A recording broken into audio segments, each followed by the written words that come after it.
മലയാളി വിദ്യാർത്ഥിനിക്ക് സാമൂഹിക സേവനത്തിന് അമേരിക്കൻ സർവകലാശാലയുടെ award.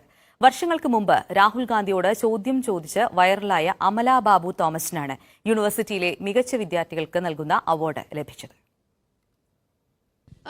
My question is that women in the rural areas, the heart of India, has not been given much opportunities or attention compared to the women that we have on the central politics. വർഷങ്ങൾക്ക് മുമ്പ് രാഹുൽ ഗാന്ധിയുടെ Dubai സന്ദർശന വേളയിൽ ഒരു വിദ്യാർത്ഥിനി ചോദ്യം ചോദിച്ചു. അത് സമൂഹ മാധ്യമങ്ങളിൽ കയ്യടിയും നേടി. ആ വിദ്യാർത്ഥിനിയാണ് ഇന്ന് അമേരിക്കൻ സർവകലാശാലയുടെ 2 അവാർഡ് നേടിയെടുത്തത്. പത്തനംതിട്ട അടൂർ തുവയൂർ സ്വദേശി ബാബു കെ തോമസിന്റെയും ലിനി ബാബുവിന്റെ മകൾ അമല ബാബു തോമസ് ആണത്. ടൊലീഡോ സർവകലാശാലയിലെ മികച്ച വിദ്യാർത്ഥികൾക്ക് നൽകുന്ന outstanding senior for campus and community contributions അവാർഡിനാണ് ഈ മിടുക്കി അർഹയായത്. ഒരുപാട് സന്തോഷം തോന്നി. ഞാൻ ഒരിക്കലും പ്രതീക്ഷിച്ചില്ല.